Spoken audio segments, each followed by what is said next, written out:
പ്രഭാഷകന്റെ പുസ്തകത്തിൽ നിന്നുള്ള വായന 51 അധ്യായം 1 മുതലുള്ള തിരുവചനങ്ങൾ.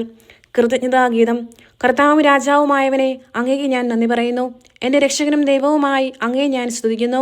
അങ്ങയുടെ നാമത്തിന് ഞാൻ കൃതജ്ഞത അർപ്പിക്കുന്നു. എന്തെന്നാൽ അവിടുന്ന് എൻ്റെ സംരക്ഷകനും സഹായകനും ആയിരുന്നു. അവിടുന്ന് എൻ്റെ ശരീരത്തെ നാശത്തിൽ നിന്ന് രക്ഷിക്കുകയും പരദൂഷകന്റെ വലയിൽ നിന്നും വ്യാജം പറയുന്നവൻ്റെ ചുണ്ടുകളിൽ നിന്നും എന്നെ മോചിപ്പിക്കുകയും ചെയ്തു.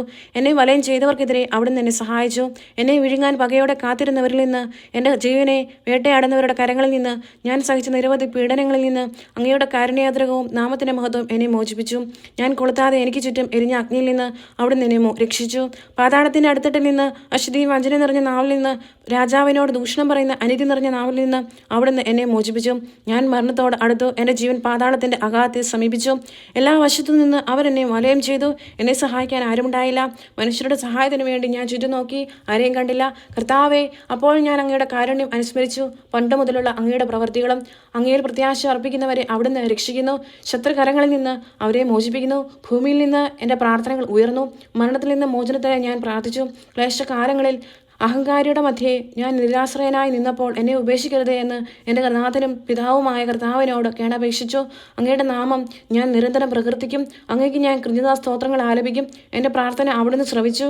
അവിടുന്ന് എന്നെ നാശത്തിൽ നിന്ന് രക്ഷിക്കുകയും ദുസ്ഥിതിയിൽ നിന്ന് മോചിപ്പിക്കുകയും ചെയ്തു. അതിനാൽ ഞാൻ അങ്ങേക്ക് നന്ദിയും സ്തുതിയും അർപ്പിക്കും. കർത്താവിൻ്റെ നാമത്തെ ഞാൻ വാഴ്ത്തും. യാത്രകൾ ആരംഭിക്കുന്നതിന് മുൻപ് ചെറുപ്പത്തിൽ തന്നെ ജ്ഞാനത്തിനു വേണ്ടി ഞാൻ ഹൃദയം തുറന്ന് പ്രാർത്ഥിച്ചു. ദേവാലയത്തിന് മുൻപിൽ അവൾക്ക് വേണ്ടി ഞാൻ യാചിച്ചു. അവസാനം വരെ ഞാൻ അവളെ തേടും. മുന്തിരി പുഷ്പിക്കുന്നത് മുതൽ പഴുക്കുന്നത് വരെ എൻ്റെ ഹൃദയം അവളിൽ ആനന്ദിച്ചു. ഞാൻ നേരിയ പാതയിൽ ചരിച്ചു. യൗവനം മുതൽ ഞാൻ അവളുടെ കാലടികളെ പിന്തുടർന്നു. അല്പം ശ്രദ്ധിച്ചതേ ഉള്ളൂ, എനിക്ക് അവളെ ലഭിച്ചു. ധാരാളം പ്രബോധനങ്ങൾ ലഭിച്ചു. അതിൽ ഞാൻ മുന്നേറി. എനിക്ക് ജ്ഞാനം നൽകിയവനെ ഞാൻ മഹത്വപ്പെടുത്തും. ജ്ഞാനത്തിനൊത്ത് ജീവിക്കാൻ ഞാൻ ഉറച്ചു. നന്മയ്ക്ക് വേണ്ടി ഞാൻ തീക്ഷ്ണമായി ഉത്സാഹിച്ചു. ഞാൻ ഒരിക്കലും ലജ്ജിതരാവുകയില്ല. ജ്ഞാനതീഷ്ണത എന്നിൽ ജ്വലിച്ചു. ഞാൻ നിഷ്ഠയോടെ പെരുമാറി. ഞാൻ സ്വർഗത്തിലേക്ക് കൈകൾ ഉയർത്തി അവളെക്കുറിച്ചുള്ള എൻ്റെ അജ്ഞതയെ പ്രതി വിലപിച്ചു. ഞാൻ ഹൃദയം അവളിലേക്ക് തിരിച്ചു. ശുദ്ധീകരണത്തിലൂടെ ഞാൻ അവളെ കണ്ടെത്തി. ആരംഭം മുതലേ അവളിൽ നിന്ന് ഞാൻ അറിവ് നേടി. ഞാൻ ഉപേക്ഷിക്കപ്പെടുകയില്ല. അവളെ അന്വേഷിക്കുന്നതിൽ ഞാൻ ആവേശം പൂണ്ടു. എനിക്കൊരു നിധി കൈവന്നു. കർത്താവ് എനിക്കൊരു നാവ് നൽകി. അതുപയോഗിച്ച് ഞാൻ അവിടുത്തെ പ്രകീർത്തിക്കും. അറിവ് ലഭിച്ചിട്ടില്ലാത്തവർ എൻ്റെ അടുക്കൽ വരട്ടെ. അവർ എൻ്റെ വിദ്യാലയത്തിൽ വസിക്കട്ടെ. ജ്ഞാനം ഇല്ലെന്ന് പരാതി പറയുന്ന നിങ്ങൾ ഹൃദയദാഹം ശമിപ്പിക്കാത്തത് എന്തുകൊണ്ട്? ഞാൻ വിളിച്ചു പറഞ്ഞു, സൗജന്യമായി അവളെ നേടുക.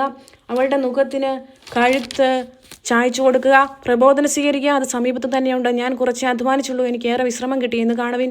വെള്ളി മുടക്കി വിധി നേടിയാൽ ഏറെ സ്വർണം കരസ്ഥമാക്കാം. നിങ്ങൾ ഹൃദയം അവിടുത്തെ കരുണയിൽ ആഹ്ലാദിക്കട്ടെ.